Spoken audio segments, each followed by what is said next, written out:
안녕하세요. 스튜디오 엄나잇입니다. 오늘 제가 여러분과 함께 나누고 싶은 책은 부의 지혜, 월리스 D. 워털스가 지었고 김주현 씨가 옮긴 느낌 있는 책에서 나온 책입니다. 시크릿의 론다 번, 잭 웰치, 데일 카네기, 그들이 알리고 싶지 않았던 부와 성공 철학의 원천, 부의 지혜. 지은이 월리스 D. 워털스는 1860년 미국에서 출생, 성공 처세술과 관련하여 선구자적 위치에 있는 미국 작가입니다. 정원사 아버지를 둔 평범한 가정에서 태어나 스스로를 부자와는 거리가 멀다고 생각하였지만 부와 건강, 그리고 명성을 스스로 얻게 되었습니다. 로버트 콜리어와 함께 자기계발 분야에서 선구자적 역할을 담당했습니다. 시크릿의 론다 번은 물론 나폴레온 힐, 데일 카네기, 잭 웰치 등도 그의 부유해지는 방법을 배워 성공한 사람들로 알려져 있습니다. 그의 저서는 성공자들이 남들에게 알리지 않고 읽은 자기 개발의 고전으로 유명합니다. 부와 명예를 얻기 위한 가장 실용적이고 과학적인 방법. 이 책은 부와 명예에 대한 끓어오르는 욕구를 가진 사람들을 위한 책이다. 서문, 이 책은 철학적인 것과는 거리가 먼 실용적인 지침서로 이론을 바탕으로 한 전문서적은 아니다. 이 책은 먼저 부자가 되고 그 다음에 철학적으로 사색하고자 하며 돈에 대한 끊임없는 욕구를 가진 사람들을 위한 책이다. 만일 마르코니나 에디슨에 의해 보급되었다면 정기적 행동 법칙에 관한 주장을 받아들이듯이 이 책을 읽는 독자들은 신념에 관한 근본적인 주장들을 받아들였을 것이라 생각된다. 그리고 신념을 바탕으로 한 주장을 받아들이면서 두려워하거나 주저하지 않고 자신의 신념에 따라 행동함으로써 그 진실을 입증할 것이다.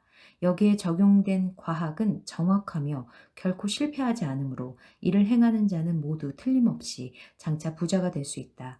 하지만 철학적인 이론을 탐구하고 신념에 대한 논리적 사고로 그 근본을 탐구하려는 사람을 위해 나는 이 책에서 몇 가지 근거를 인용하도록 하겠다.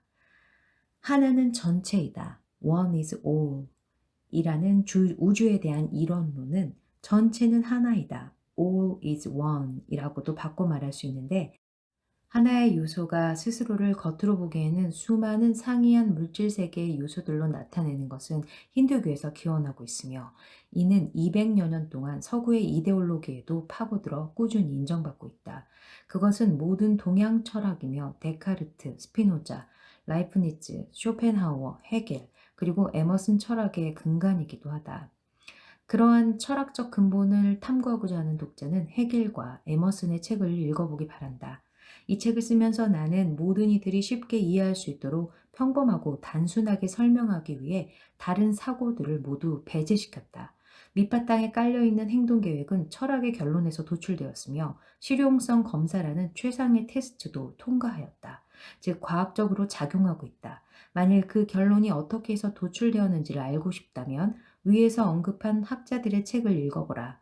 그리고 실제로 그들의 철학이 결실을 이루길 바란다면 이 책을 읽고 이 책에서 말하는 대로 실천하라. 월리스 D. 워터스 지음입니다. 파트는 총 3개로 나뉘어져 있고요. 첫 번째 파트는 부를 얻기 위한 과학, Science of Getting Rich. 그리고 파트 2는요, 위대해지기 위한 과학, The Science of Being Great. 그리고 3부는 웰빙을 위한 과학, The Science of Being Well. 이렇게 3개의 파트로 나뉘어져 있어요. 네, 책은 그렇게 끝나고요. 마무리 에필로그는 따로 있지 않네요. 오늘은 파트 1, 부를 얻기 위한 과학에서 발췌독을 하겠습니다. 첫 번째, 부자가 될 권리. 가난은 미덕이라는 말로 치장을 한다 해도 부유하지 않으면 완벽하고 성공적인 삶을 살 수 없다는 것은 불변의 사실이다. 충분한 돈을 갖고 있지 않으면 인간은 재능과 영혼을 최상으로 발전시킬 수 없다. 왜냐하면 영혼을 표현하고 재능을 발전시키기 위해서는 활용할 사물을 갖고 있어야 하는데 그것을 살 돈이 없다면 당연히 발전시킬 수 없기 때문이다. 사람은 사물을 통해 정신과 영혼 그리고 육체를 성장시킨다. 또한 우리가 사는 사회는 사물을 소유하기 위해서는 돈이 있어야 하는 시스템으로 되어 있다. 따라서 모든 진보의 기초는 부자가 되는 것에 있다고 할 수 있다. 모든 생명은 진화, 즉 발전을 추구하며 능력과 발전할 권리 또한 갖고 있다. 삶에 있어서의 권리란 인간이 삶을 영위하면서 필요한 정신적, 영적, 그리고 육체적인 표출에 필요한 사물들을 자유롭고 제한 없이 누릴 수 있는 권리로 인간은 즉 부자가 될 권리를 갖고 있다. 삶을 살아가는 데에는 세 가지 동기라는 것이 있다. 그 세 가지란 첫째로 육신을 위해 살며, 둘째로 정신을 위해 살며, 셋째로 영혼을 위해 사는 것이다. 이 세 가지 외에는 대단할 것이 없으며, 이 세 가지를 모두 골고루 추구하는 것이 중요하다. 이 세 가지 중 어느 하나라도 결핍된다면 다른 나머지가 존재한다 할지라도 온전한 삶이라 할 수 없으며, 삶의 의미 또한 있을 수 없다. 정신과 육신은 부정하면서 영혼만을 위해 사는 삶은 옳지도 고귀하지도 않다. 육신과 영혼은 부정하면서 지성만을 추구하는 것도 잘못된 것이다. 우리는 정신과 영혼은 무시하면서 육신만을 위하는 것이 얼마나 진절이 나는 삶의 연속인지 알고 있다. 또한 진정한 삶이란 육신과 정신, 그리고 영혼을 통해 나타낼 수 있는 모든 표현의 완성이라는 것도 안다. 어쨌든 간에 인간은 그의 육신이 온전히 기능을 하지 않으면 진정한 행복감과 만족감을 느낄 수 없다. 욕구는 표출 또는 수행에 대한 가능성이므로 그 가능성이 표출되지 않거나 기능이 수행되지 않는다면 욕구 또한 충족될 수 없다. 인간은 맛있는 음식과 편한 옷, 그리고 따뜻한 보금자리 없이는 육체적으로 온전히 살 수 없다. 또한 과도한 노동에서 벗어나 쉴 수 있는 자유가 없다면 육체적으로 온전히 살 수 없다. 휴식과 기분 전환은 육체적 삶에서도 필요하다. 책이 없거나 책은 있지만 읽을 시간이 없거나 여행을 하거나 사물 또는 지성적 교감을 나눌 친구들과 교제할 기회가 없다면 정신적으로 온전히 살 수 없다. 정신적으로 온전하게 살기 위해서는 마음의 안정을 취하고 예술과 아름다움을 누리고 감사할 수 있는 환경에 있어야 한다. 영적으로 온전한 삶을 살기 위해서 인간은 사랑하는 마음을 가져야 한다. 하지만 빈곤하면 사랑도 표현이 되지 않는다. 사람이 느낄 수 있는 최고의 행복은 자신이 사랑하는 사람에게 이익을 주는 데에서 느끼게 된다. 주는 것은 사랑의 가장 자연스러운 표현이다. 아무것도 줄 것이 없는 사람은 남편이나 아버지, 시민, 나아가 인간으로서의 역할을 할 수 없다. 당신이 부자가 되기를 원하는 것은 실로 정당한 권리이며 정상적인 사람이라면 당연히 부자가 되기를 원할 것이다. 부를 얻기 위한 과학은 우리가 배워온 학문 중에 가장 고귀하며 필요한 학문이다. 따라서 당신이 부를 얻기 위한 과학에 관심을 갖고 집중하는 것은 당연한 것이다. 인간이란 자신보다 남에게 더 많은 것을 베풀 수 없다. 나 자신이 부자가 되어야만 하나님을 포함한 다른 이들에게 베풀 수 있다. 따라서 부를 얻기 위한 과학을 무시한다면 그것은 자신과 하나님 그리고 인류에 대한 의무를 저버리는 것과 같다. 챕터 2. 부를 얻기 위한 과학이란 수학이나 산수와 같은 정확한 과학으로 부를 얻는 과정을 지배하는 특정한 법칙이라는 것이 존재한다. 그리고 일단 이 법칙을 터득한 사람은 반드시 부자가 된다. 부자는 특정한 방식으로 행동해야 될 수 있다. 따라서 특정한 방식으로 행동하지 않는 사람들은 아무리 노력하고 부자가 될 능력을 갖고 있다 할지라도 가난한 상태를 벗어날 수 없다. 원인이 같으면 결과 또한 같아진다는 것은 자연의 법칙이다. 따라서 여기서 말하는 특정한 방식을 배우는 모든 사람들은 반드시 성공하게 된다. 부자가 되는 것은 환경과 상관없다. 만일 부자가 되는 것과 환경이 상관관계에 있다고 한다면 특정 지역의 이웃에 사는 모든 사람들은 부자가 될 것이며 부자가 사는 도시의 사람들도 부자가 되어야 하며 그 밖에 다른 지역에 사는 사람들은 모두 가난해야 할 것이다. 즉, 어떤 지역 또는 어떤 나라에 사는 거주자들은 풍요로움 속에서 살 것이고 반면에 그 지역 또는 그 나라와 멀리 떨어진 곳에 사는 사람들은 빈곤할 것이다. 하지만 부자와 가난한 자가 같은 환경에서 살면서 게다가 같은 직업, 같은 직장에서 일하고 있는 경우도 흔히 볼 수 있다. 두 사람이 같은 지역에서 같은 일을 해도 한 사람은 가난한 반면에 다른 사람은 부자이므로 부자가 된다는 것은 근본적으로는 환경과 무관하다. 어떤 환경이 다른 환경보다 부자가 되는 데 유리할 수는 있다. 그러나 같은 직업을 가진 두 사람이 이웃에 살고 있다 하더라도 부자가 되는 행동 방식을 취하느냐, 그렇지 않느냐에 따라 부자와 가난한 자로 나뉘게 된다.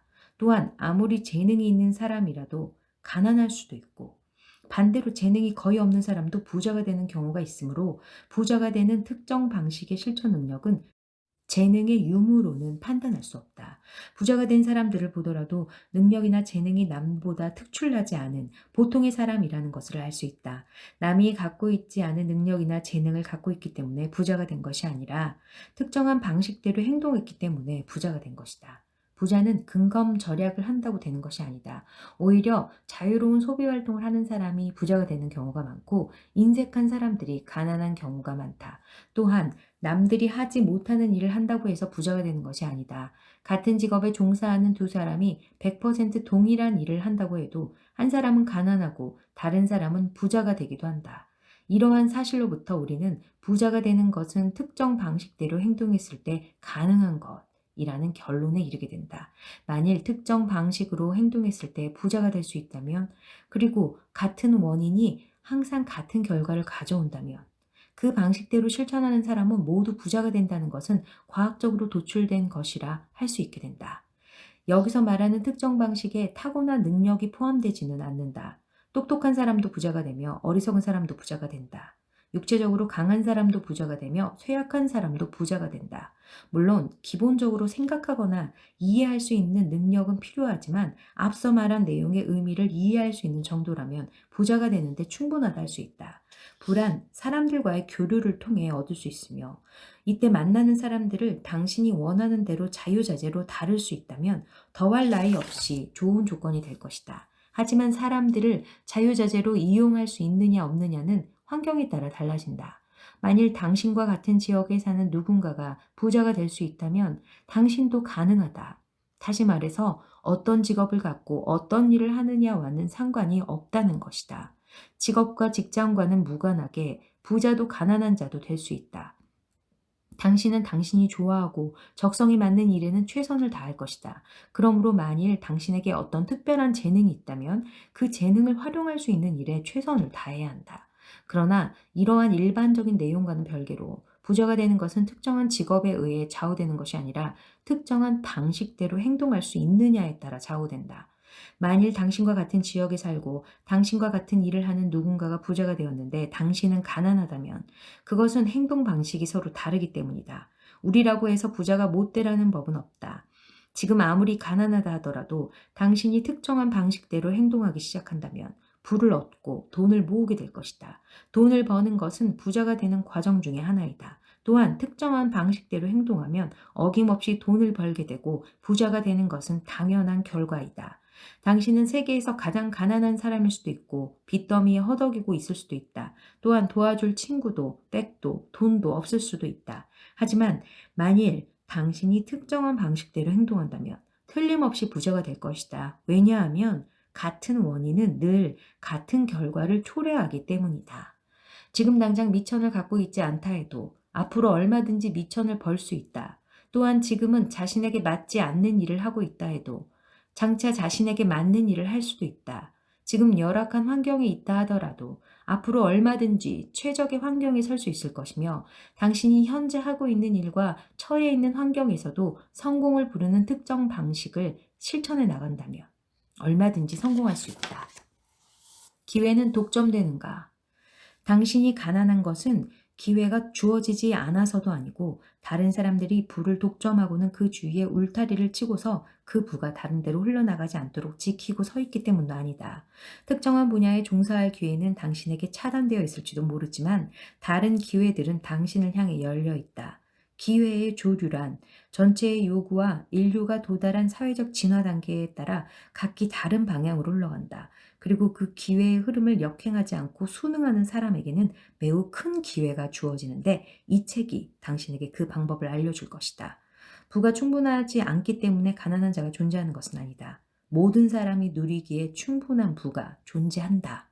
지구상의 모든 가족들이 궁전 같은 집을 짓고 살 수 있는 건축 자재를 오로지 미국에서만 조달할 수 있을 수도 있고 솔로몬이 그의 전성기 때 입었던 것보다도 좋은 옷을 세계의 모든 사람이 입어도 충분할 만큼의 옷을 만들 수 있는 양모, 면, 린넨, 그리고 비단 등을 만들어낼 수도 있으며 모든 사람들이 배불리 먹을 만큼의 식량을 재배할 수도 있을 것이다.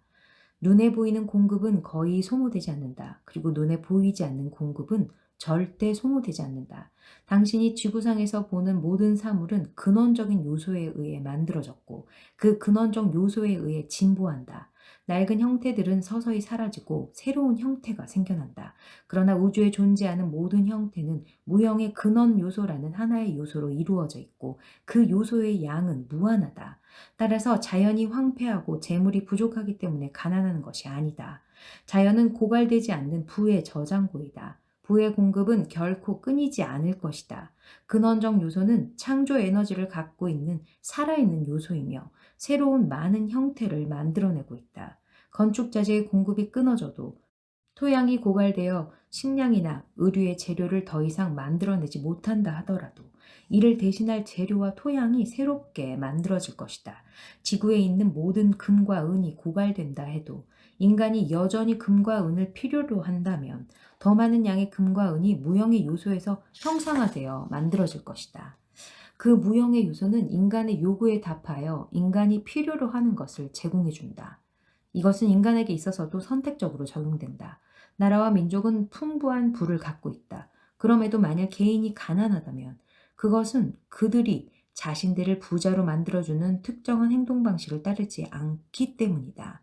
무형의 요소는 지성을 갖고 있는 생각하는 요소이다.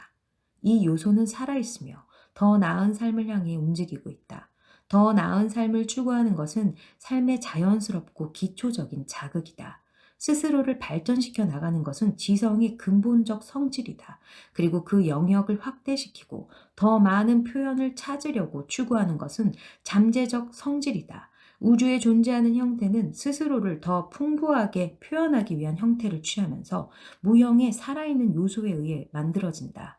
우주는 본래부터 진화하는 생명과 기능을 향해 끊임없이 움직이는 거대한 생명체이다. 자연은 생명을 발전시키기 위해 형성되었으며 자연을 움직이게 하는 동기를 부여하는 것이 생명의 연장이다. 생명에 기여할 수 있는 모든 것이 충분히 제공되도록 자연은 움직인다. 하느님이 스스로를 부정하고 자신의 과업을 무효화하지 않는 이상 부족함은 있을 수 없다. 부가 풍족하게 공급되지 않기 때문에 당신이 가난한 것이 아니다. 무형 요소가 공급하는 것의 근원은 특정한 방식으로 행동하고 사고하는 사람이 요구하는 것을 제공하며 이에 대해서는 뒤에서 더 설명할 것이다. 네, 이제 본격적으로 첫 번째 원리가 나옵니다. 사고란 무형의 요소로부터 유형의 부를 생성할 수 있는 유일한 힘이다. 모든 사물의 생명 근원인 사고는 생각하는 요소이며 이 요소 안에서 원하는 형태를 생각하게 되면 그 생각이 그 형태를 만들어낸다. 근원적 요소는 그것이 생각하는 대로 움직인다. 당신이 보는 자연계의 모든 형태와 과정은 근원적 요소 안에 존재하는 사고를 눈에 보이도록 표현한 것이다. 무형의 요소가 특정 형태를 생각하게 되면 그 생각이 형태를 만들어낸다. 움직임에 대해서 생각하면 움직임을 만들어낸다. 이와 같은 방식으로 모든 사물은 형성되었다. 우리는 사고의 세계에서 살고 있고 사고의 세계는 사고하는 우주의 일부분이다.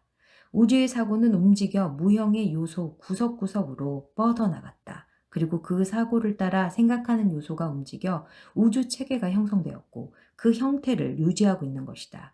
생각하는 요소는 그 사고를 형상화하고 그 사고에 따라 움직인다.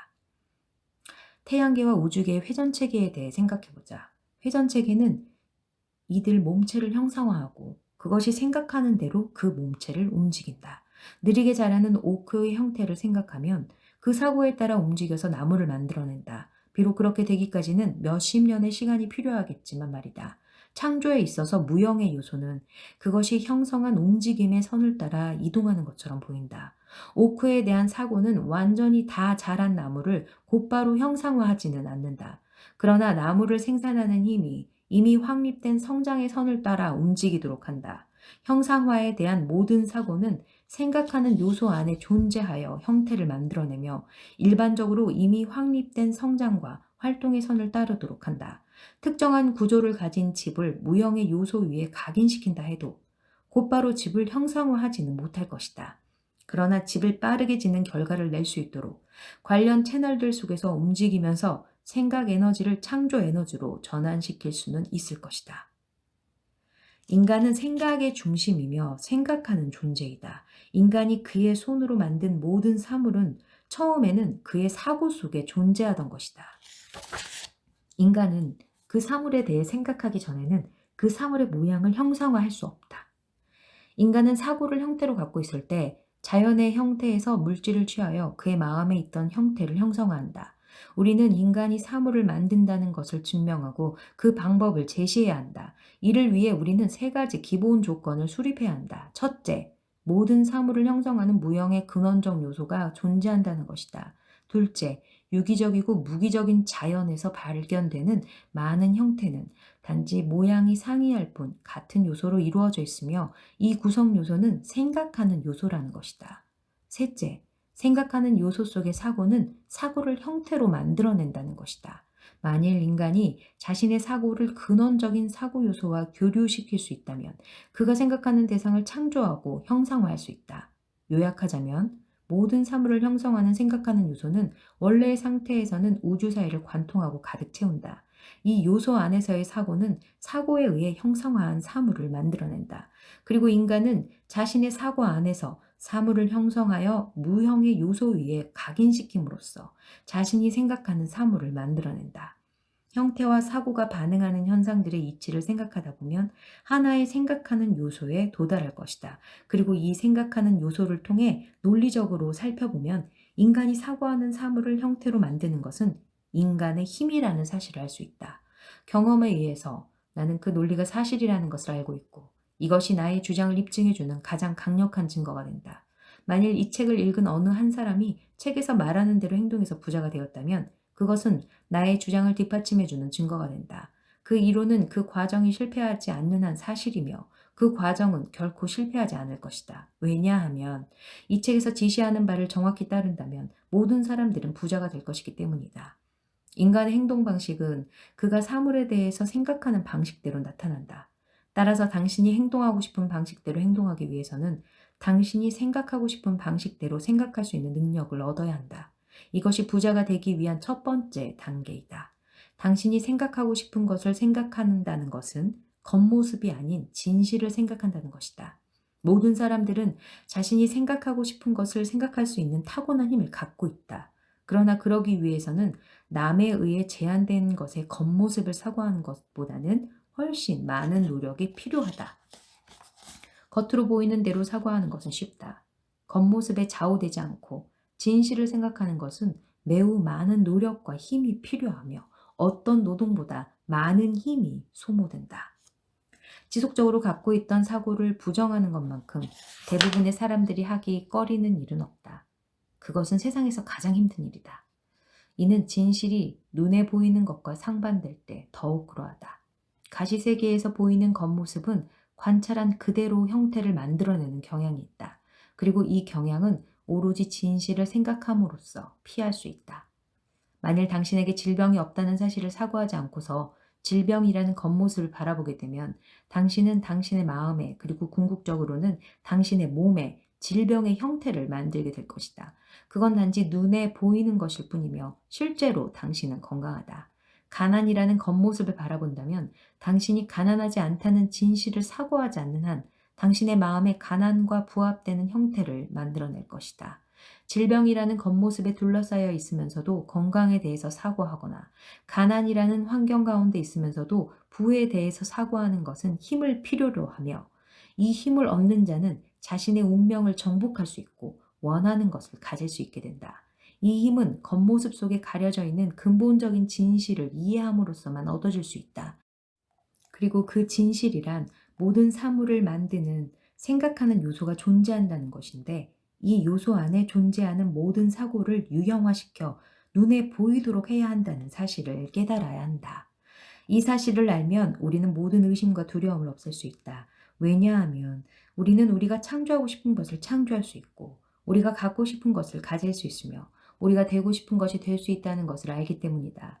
부자가 되는 첫걸음으로 당신은 본장의 앞부분에서 제시한 세 가지 기본적인 내용을 믿어야 한다. 강조하는 의미에서 다시 살펴보도록 하자. 모든 사물이 만들어지는 생각하는 요소라는 것이 존재하는데 원래의 상태에서는 우주 사이를 채우고 관통한다. 이 요소 안에서 사고는 그 사고에 의해 형상화한 사물을 만들어낸다. 인간은 생각 속에서 사물을 형상화할 수 있고 자신의 사고를 무형의 요소에 각인시킴으로써 그가 생각한 사물을 창조해낼 수 있다.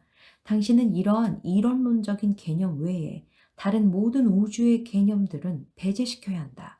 그리고 이 개념이 당신의 마음속에서 자리를 잡아 습관적인 사고가 될 때까지 고수해야 한다. 이와 같은 신념적인 문장을 계속해서 읽어라. 모든 단어를 당신의 기억 속에 고정시키고 그것이 말하는 것을 완전히 믿을 때까지 생각하라. 만일 의심이 든다면 죄악과 같이 벗어 던져버려라. 이 개념과 반대되는 주장에 대해서는 듣지도 마라. 만일 당신의 신념이 굳건하지 않고 불안정하다면 모든 당신의 노력은 수포로 돌아갈 것이다. 왜 이 내용들이 사실인지에 대해서 묻지도 깊이 생각하지도 말고 신뢰를 갖고 단순하게 받아들이도록 하라. 부를 얻기 위한 과학은 이러한 신념을 절대적으로 받아들이는 것에서부터 시작된다. 챕터 5 생명 연장 이유가 있어서 당신이 가난하고 어렵게 살고 있다는 등의 낡은 사고는 당장 없애야 한다. 우리 안에 존재하며 당신 안에도 살아있는 지적 존재는 의식적으로 살아있는 존재이다. 의식적으로 살아있는 존재가 되는 것, 그것은 자연적인 것으로서 모든 살아있는 지적 존재가 타고나면서부터 갖게 되는 생명 연장에 대한 욕구이다. 모든 생물은 자신의 생명을 늘리는 방법을 계속해서 찾아야 한다. 이는 삶은 스스로 연장되어야 함을 의미한다. 땅에 뿌려진 씨앗은 생명력을 갖고 활발하게 싹을 틔우며 생명 활동을 통해 100여 개의 수많은 씨를 생산한다. 생명은 스스로의 생명 활동을 통해 증식된다. 이것은 영원히 지속되며 또 그렇게 되어야 한다. 지적 존재는 이와 같이 계속적으로 늘어나야 할 필요가 있다.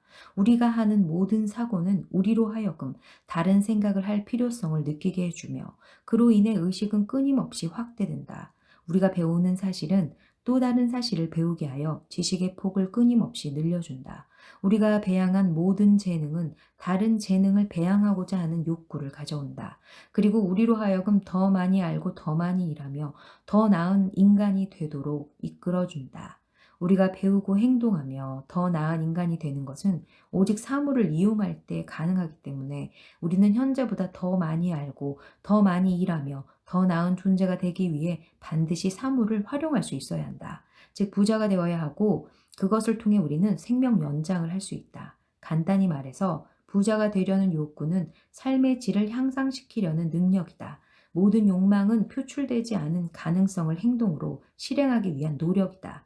하나의 살아있는 요소는 모든 생명이 원래 가지고 있는 법칙에 의해 지배가 된다. 이는 더 오래 살고자 하는 욕구에도 깊이 배어 있다.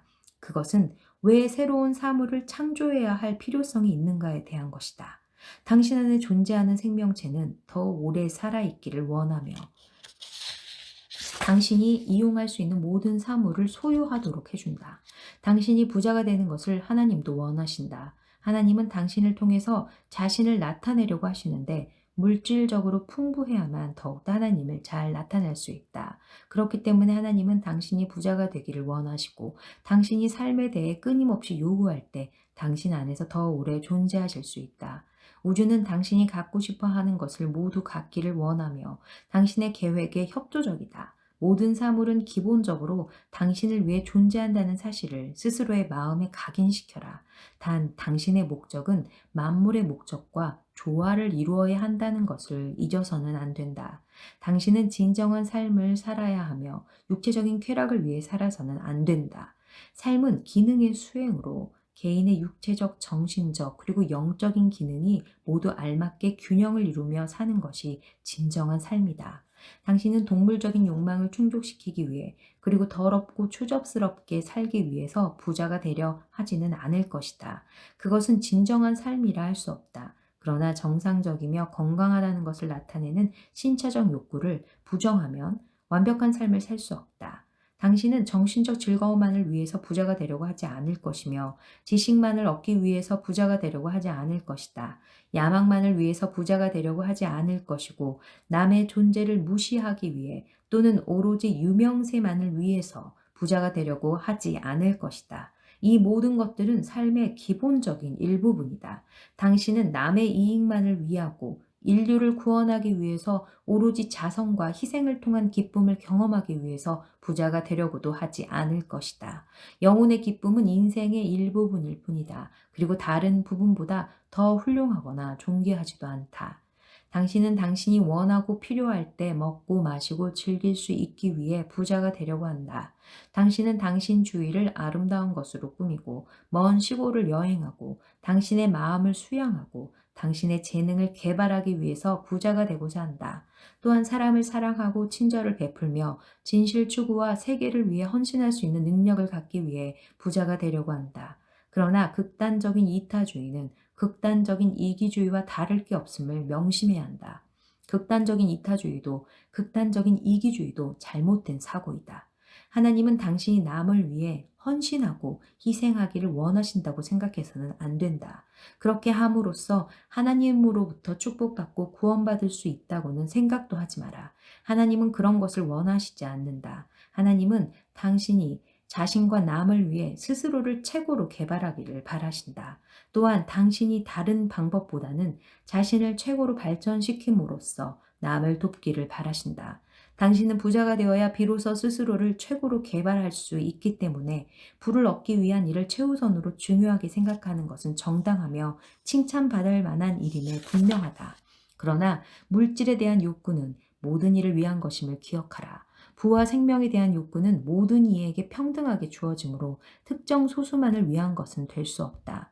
지적 존재는 자신을 위해 사물을 만들지 다른 사람으로부터 빼앗아 오지 않는다. 경쟁에 대한 사고를 없애야 한다. 이미 만들어져 있는 것을 대상으로 남과 경쟁하는 것이 아니라 아직 만들어지지 않은 새로운 것을 창조해야 한다. 당신은 남의 것을 그것이 무엇이든 간에 빼앗을 필요가 없다. 또한 당신은 남을 속여서 이익을 취할 필요도 없다. 당신은 다른 사람에게 그가 벌어들이는 것 이하의 대가를 지불하면서 당신을 위해서 일하라고 할 필요가 없다. 타인의 재산을 탐내거나 부러운 시선으로 쳐다볼 필요도 없다. 당신이 가질 수 없는 것은 그가 갖고 있는 것을 그에게서 빼앗아 오지 않는 한 가질 수 없다. 당신은 창조자가 되어야지 경쟁자가 되어서는 안 된다. 부를 얻는 특정 방식을 통해 당신이 원하는 것을 얻게 될 것이다. 물론 이와 반대되는 방법으로 막대한 돈을 번 사람들이 있다. 재벌 유형의 사람들이 그러한데 이들은 때로 그들의 비범한 능력을 경쟁에서 이용하곤 한다. 그리고 때로는 산업혁명을 통해 민족을 발전시킨다는 위대한 목적의식과 행동 속에 존재하는 요소를 자신과 무의식으로 연관시킨다. 록펠러, 카네기, 모르건 등이 생산 제조업을 시스템화하고 조직화하는 등의 업적을 세운 대표적인 무의식적 재벌 유형의 인물들이다. 그러나 그들은 결코 진정한 부자가 되지 못했다. 그들 대부분의 사생활을 보면 그들이 얼마나 비참하고 가난한 생활을 했는지를 알 수 있다. 경쟁 사회에서 얻어진 부는 만족스럽지도 영원하지도 않다. 그런 부는 당신의 오늘, 다른 이의 내일이 될 수 있다. 과학적인 특정한 방식으로 부자가 되고자 한다면 경쟁적인 사고는 버려야 한다. 공급이 제한되어 있다는 생각을 절대 해서는 안 된다. 모든 돈은 은행가와 다른 사람들에게 집중되고 지배되어지고 있으며 이러한 부의 집중 현상을 막기 위해 새로운 법을 통과시켜야 한다고 생각하기 시작하는 즉시 당신은 경쟁적인 사고에 빠지게 되고 당신의 창조력은 어느새 사라지게 된다. 그리고 이미 세웠던 창조적인 동기를 멈추게 할지도 모른다. 결국 눈에 보이는 것만으로 판단해서는 안 된다. 무형의 요소 안에 존재하는 무한한 부를 항상 생각하라. 그리고 당신이 그 무한한 부를 가질 수 있고 사용할 수 있다고 믿는다면 그 부는 곧 당신에게 다가올 것임을 명심하라. 따라서 서두르지 않으면 모든 부를 남에게 빼앗길 것이라는 걱정을 할 필요도 남의 재산을 부러워할 필요도 없다. 당신은 원하는 것을 무형의 요소로부터 창출해내고 있으며 그 공급은 무한하다. 네, 여러분, 오늘은 여기까지 읽을게요. 부와 명예를 얻기 위한 가장 실용적이고 과학적인 방법. 이 책은 부와 명예에 대한 끓어오르는 욕구를 가진 사람들을 위한 책이다. 좀 내용이 약간 직설적이긴 한데요. 이 지은이는 1860년도에 태어나서 1911년도까지 살았던 인물입니다.